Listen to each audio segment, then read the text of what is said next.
right? Now, this is different than the stories that we might have ourselves as growing up, um, or any friends sort of like throwing shade, so to speak, around you not being cute and them not liking the way you put things together. The lesson that Miss Charlesetta Waddles was sharing back with us is this message around what it means to care deeply for yourself, to have a semblance of dignity, that you don't need to look like what you're going through. This is the Return to Presence podcast, where we sit at the feet of Black women, past and present. I'm talking trailblazers, quiet disruptors, and everyday revolutionaries. Through their oral histories, our ancestors and elders left us a blueprint for healing, leading, and living with intention. I'm Dr. Shawna Murray Brown, a cultural historian, psychotherapist, and liberatory strategist, here to help us uncover their lessons and carry their wisdom forward. Let's get into it. Welcome to episode 4, y'all. We are here with the Return to Presence podcast, and I'm so excited. I'm so excited because I really like to get cute. And I know you might be like, get cute, what does that have to do with today's episode? You just wait. So often, when we hear about folks that are known for doing excellent work in our community, when we think about what history is, the focus is on, again, what the person accomplished, right? The thing that they did. But very seldom do we have the opportunity to actually listen in to some of their more normal everyday experiences. And what's more normal and everyday than getting cute? You know what I'm saying? Yeah. You just wait. And so the reason why this episode is so important is because oftentimes, especially at the time that this oral history was captured and reflected upon, this concept and notion of Black dignity was usually associated with poverty, right? And then if you're anything like me and you're a Black woman or you're a woman of color in leadership, and maybe you came from a history of experiencing poverty, once you start feeling yourself, and you start actually taking time to adorn yourself, folks around you who knew how you grew up, folks around you who are particular and making sure you remember who you were, have a way of trying to make you not feel so good about yourself. So this episode is important because it will illuminate another way of thinking about what it means to return to presence, to return to yourself, and even getting into our relationship with money, with being perceived, and our relationship with ourselves and our bodies. So today, y'all, I'm going to introduce to you Ms. Charlesetta Waddles, okay? Charlesetta Waddles is often known as Mother Waddles. And so I'm going to go ahead and get into reading her bio. Charlesetta Waddles, born Charlesetta Campbell, was the firstborn of 7 to Henry and Ella Brown Campbell on October 7th, 1912 in St. Louis, Missouri. Following the death of her father at age 12, Charlesetta was forced to disenroll from school and take on a full-time housekeeping position so that she could care for her sick mother. By 13, she was married, became a mother at age 14, and she was a widow by age 17. Charlesetta went on to bear 10 children, not 1, not 3, not 8, but 10 children, and they were her underlying motivation for working diligently in community. In one love relationship, she noted she refrained from marrying to ensure she would be able to maintain access to the financial resources provided through TANF. Throughout her oral history, she recalled experiences navigating welfare services and her ongoing concern around keeping her family together. Mother Waddles held a wide range of jobs throughout her life and became an ordained minister in a non-denominational church in 1956. She participated in a women's prayer group that sought creative ways to help each other and those in her community as they navigated poverty. Eventually collecting food and clothing in September of 1957, they established a nonprofit association called Perpetual Mission for Saving Souls of All Nations. So, at the time of the interview, Perpetual Mission was serving over 100,000 people in need each year, providing food, clothing, and furniture, as well as support for low-cost housing, job training and placement programs, medical and legal services. Basically, she's like an OG social worker. Okay, Mother Waddles was recognized by the United States President, by governors, sororities, social service agencies, and has received over 100 honors and awards for her commitment to community. So often, when I became more aware and familiar with Mother Waddles, even as I was listening to the many hours in this oral history archive, so there was so much to be able to pull out, right? Mother Waddles was known for serving folks when they were at their lowest, and she had a keen understanding of what it meant to be at her lowest because she too had experienced deep poverty. So in the clip that we're going to listen to, this zooms in on some of the experiences that she had and some of the more transformational feedback that she gained from one of her elders about what it means to navigate poverty. And I'm certain that once we listen to this clip, that the reflection might be relevant to you. You know, I'm the kind of person, I suppose, who is ingenious, the word I use, enough to make the most out of any kind of situation. I had a friend who was the same age as my mother, a very dignified lady, very fashionable lady, who sort of kind of was a second mother away from home, who said, now look, you don't ever allow yourself to worry about circumstances. I remember one day my husband had to apply for welfare, and I went to her and I had on a welfare dress, and everybody was wearing this kind of dress. Everybody had one of these dresses on that looked like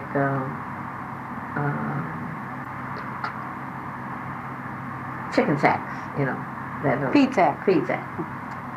And I walked in, well, it didn't bother me. I had nice hips and nice figure. I was considered a fair-looking woman, so I felt I made the dress. The dress didn't make me, you know. But she, in turn, said to me, don't you ever walk into my home again with one of those things on. Don't ever do that. You don't have to wear anything like that. You go to the Goodwill and you find what you need. And you stay fashionable if you're poor. From that date, since I've never had another one on. And I raised my children by going to Goodwills. And I did so well until the teachers would ask them where they got their clothes. But I think back at the things that she would say to me, you know, that really, really helped me. And I today say to people, you don't have to look poor. You know, you don't have to look down. You know, for money is a medium of exchange, and that's all. But it's not a mind regulator unless you allow it to be. And this woman, I room with her, my husband and I, and because of her philosophy, I were able to pick that one little tidbit up that really has kept me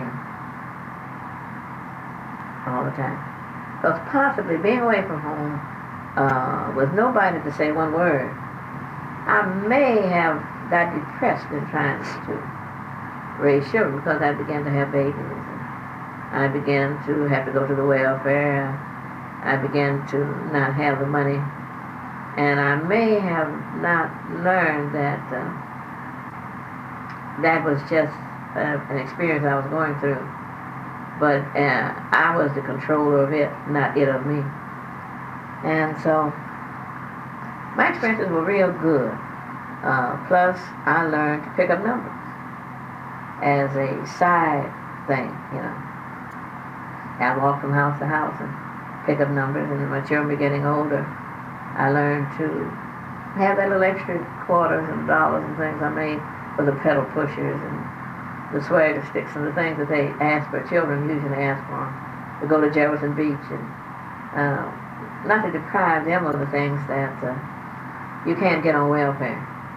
And then I would go and I'd do a little extra work at bowling alleys. I'd cook, little cook jobs. I remember one time someone sent, no, they told my worker I had an extra job.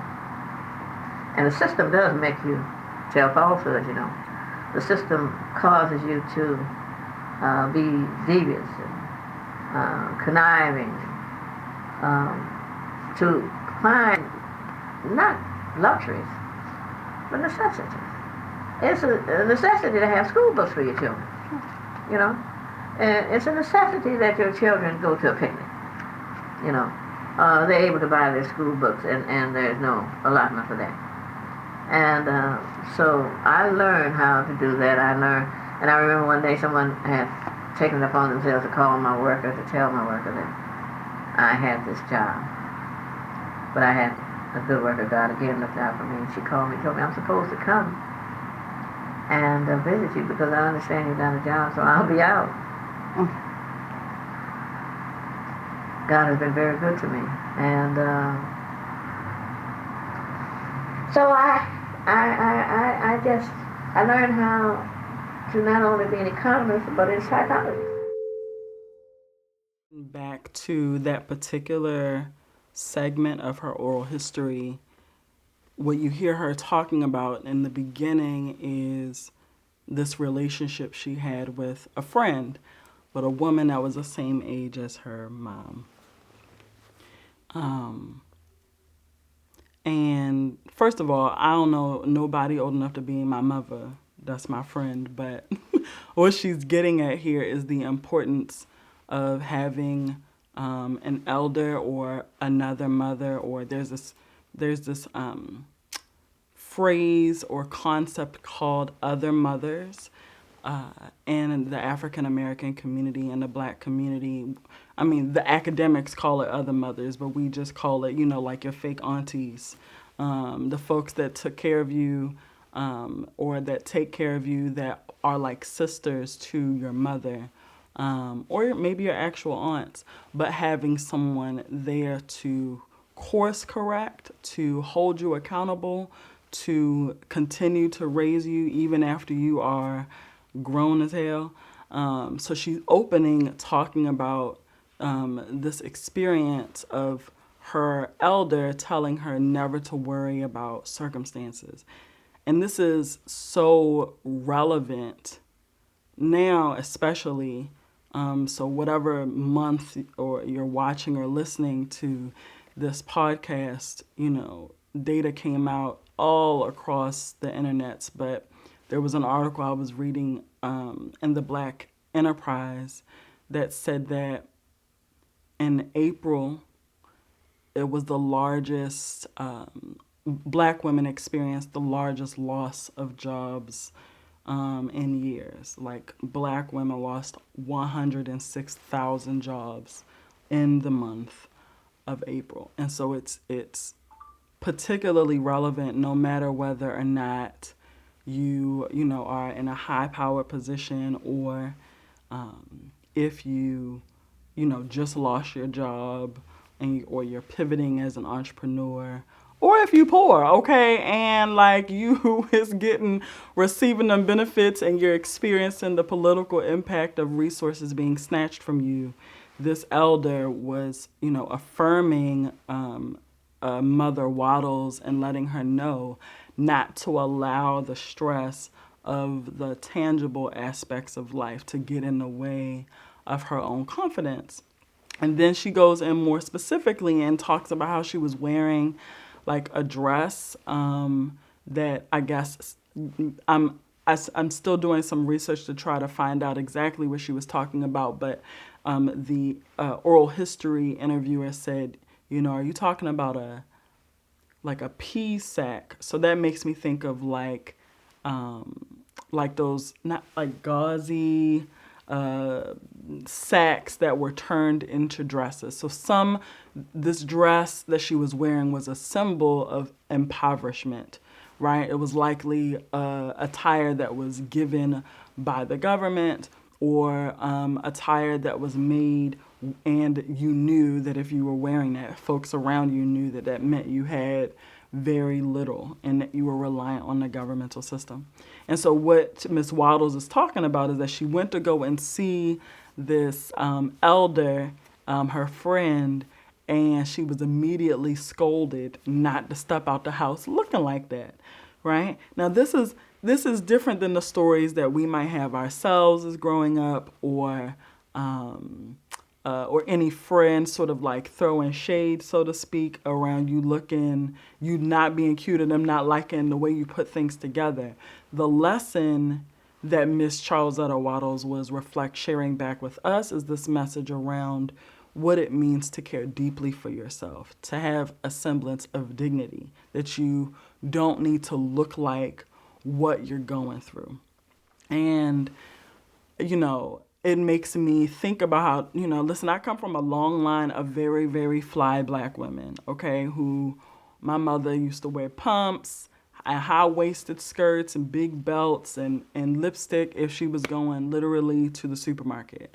My, aunts spent a lot of time, going to the thrift store or TJ Maxx and finding, the flyest of fly suits and other things. Now, all of my clothes was oversized, y'all. I'm just going to say.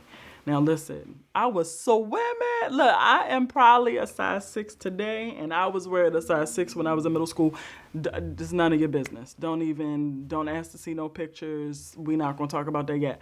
But the point, though, is you don't need to look like what you're going through, right? My mama took the time to make sure that I, as a child, was well adorned. And Miss Charlesetta Waddles is sharing that her elder articulated, listen, go to the Goodwill. That's exactly what she said. She said that her elder told her to go to the Goodwill and put yourself together, but never, ever, ever step out the house looking like that. And so you might, be wondering, like, well, what does this have to do with returning to presence, or what does this have to do with our healing experience in modern time? And I think that it's twofold, right? Because I think there's a thin line, not between love and hate, y'all. Is a thin line between doing something for yourself as a practice of a deep trust and respect and adornment, almost adornment as a spiritual practice, adornment as a sacred practice of self-care, of acknowledging your own humanity in the midst of this really sort of violent system.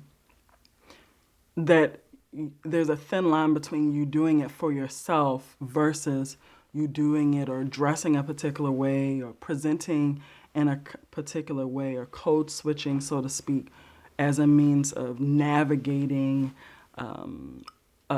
or dressing or trying to seek the acceptance of other people. And what we're zooming in on here is, sure, the clothes don't really matter, but taking time to nourish and create an experience for yourself is really important. There's a concept known as injected oppression.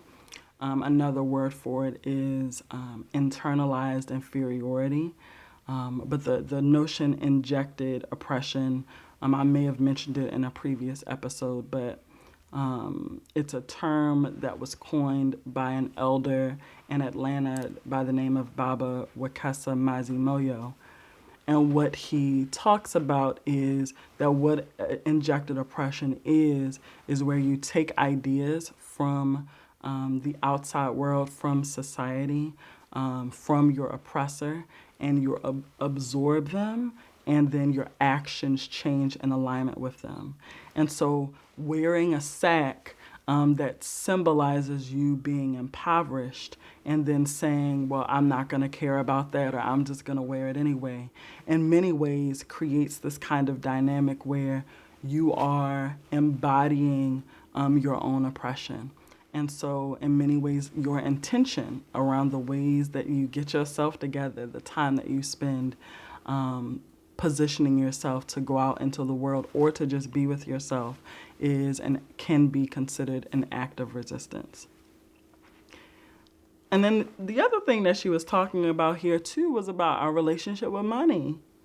Um, she actually said, and this is actually pretty rare, especially in this particular time, she uses the term depression. She said that she was so depressed because life was lifing, basically, right? And I don't know how many children she had at the time that she got this wisdom from this elder, but she talks about how she took that wisdom that came from that elder and she used it in a time when she was very depressed about the state of her life.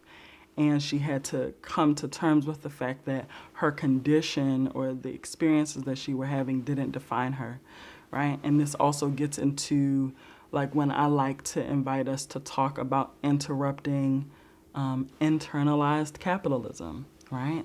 Internalized capitalism is a system, it's a structure, it's an ongoing project that really seeks to dehumanize us. It seeks to separate our humanness from our experience, right? It makes us think that we are only as valuable as how much money we have, how hard we're working, how much we've produced, how perfect we can do a thing. It's that feeling that you get when you start to compare yourself to other people around you and you think that maybe they're more worthy because they have the nicer car or the other thing. That idea, that concept is known as internalized or injected capitalism. And so I think it's super important for us to be mindful about tending to ourselves, about assessing our relationship to money, especially if you are like me and you grew up with not a lot. Because oftentimes not having a lot means that, I don't know, what is it called? It's like, money passes through you like water. Like you get that paycheck and before you have the opportunity to put it in any savings, you are, letting it flow through your hands. What Miss Charlesetta Waddles talks about is that one, she had to shift her mindset and her relationship with money and not let it define her. But also she had to address the depression that she was experiencing so that she could create new opportunities for herself. There's a part in the clip where she is explaining how she was on welfare and this is still true today. I mean, I can't speak to personal experience in this place and time, but as a social worker who has worked in child welfare and family preservation in the Department of Social Services many years ago, I can tell you that those rules haven't changed, right? There are so many things that can get you to not be able to have access to the care that you need. And again, in this current political age, we know that every single day those systems are becoming more and more unhelpful, conniving, and harder to gain access to. So when Miss Waddles is talking about this experience of being on welfare, having an abundance of children, and needing more money so that she could actually do things like take her children to the beach or buy her children books or, let them have the piece of candy, things that are not actually luxuries, but are things that are necessary to have a good life. So here we have this Christian woman, Miss Charlesetta Waddles, talking about how a few things were happening. One, she had some haters. Hateration, holleration in the dancery. Because you had, now I'm going to try not to cuss, but You had these motherfuckers that knew that she was trying to get a little bit more money in her pocket, knew that she was trying to make ends meet and give a good life to her children amidst this impoverished experience. And so she got odd jobs, right? She picked up these multiple jobs on top of receiving welfare, and somebody tattled on her, went and told her worker that she had another job. If you got any haters in your life, you need to cut them off. We're gonna talk about that later. Guys, like immediately no, that is outlandish. So she's talking about the people that were trying to interrupt her access to resource. And she's also talking about how the system and the way it was designed penalized her from for having just good enough, right? And how the society creates and maintains these systems, these class systems in an effort to make you feel less than, right? And she still kept going. Thankfully, her worker wasn't an asshole. I'm gonna just cuss. It's my podcast. I do what I want. Um, her worker wasn't an asshole, and so gave her a heads up that she was coming to visit so that she could be home and not lose her resources. But again, here there's so many lessons here about commanding your own self-worth, about not being afraid to adorn yourself, to not treat yourself the way the world wants you to be treated, around the importance of having an elder in your life that can hold you accountable, around using what you have and not being ashamed of being resourceful, but also around taking matters into your own hands and sometimes lying to the systems, recognizing that is a source, can be a source of our ongoing oppression, and being super clear around how you can be a good person and navigate these oppressive systems. So I want to shift. I want to shift into some things for you to consider, and even to share a bit of what kind of practice might be helpful as we think about what Ms. Charlesetta had to share.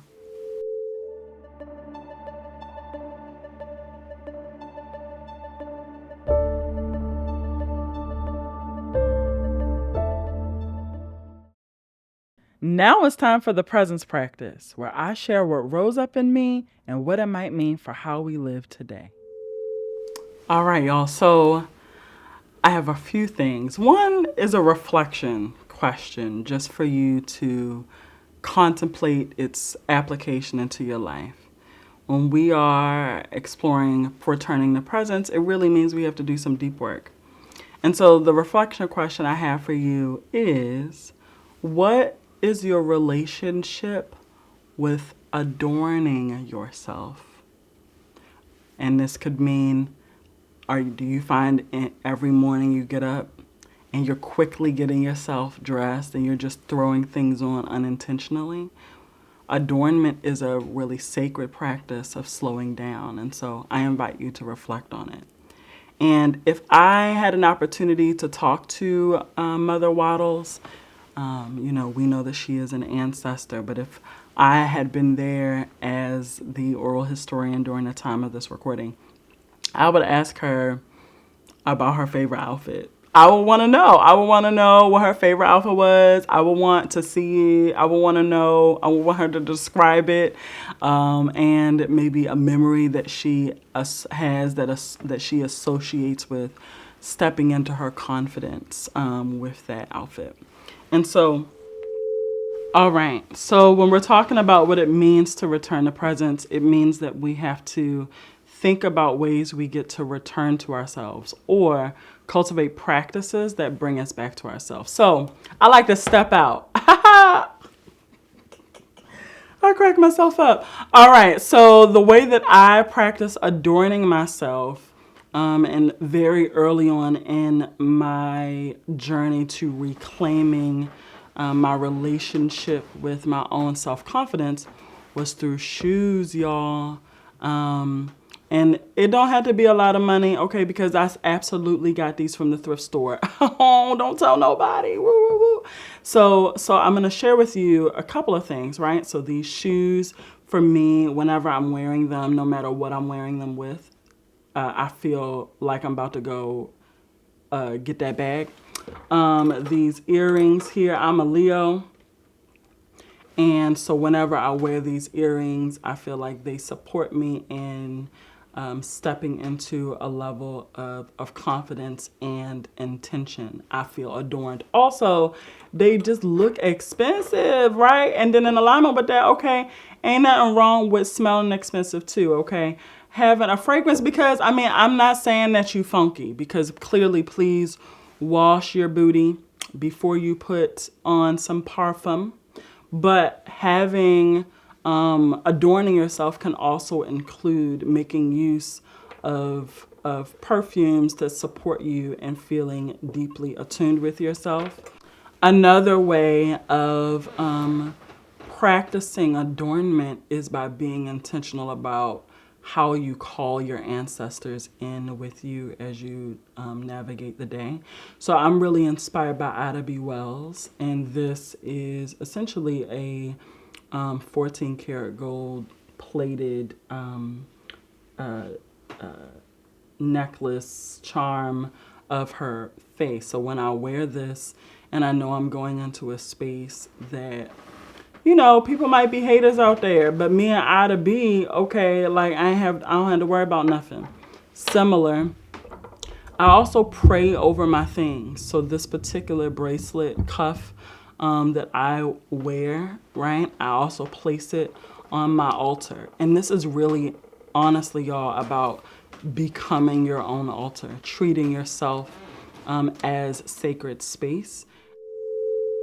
So yeah, y'all, we need to reclaim adornment not as performance, but as a sacred practice for ourselves on our path to return to presence. So y'all already know what to do, okay? Like, share, comment, subscribe here on YouTube or wherever you listen to your podcasts. Join me over on Patreon and comment about this particular episode. Drop some pictures. I want to see the things. And let's continue this conversation about the importance of reclaiming ourselves on our path to loving ourselves more deeply. Peace.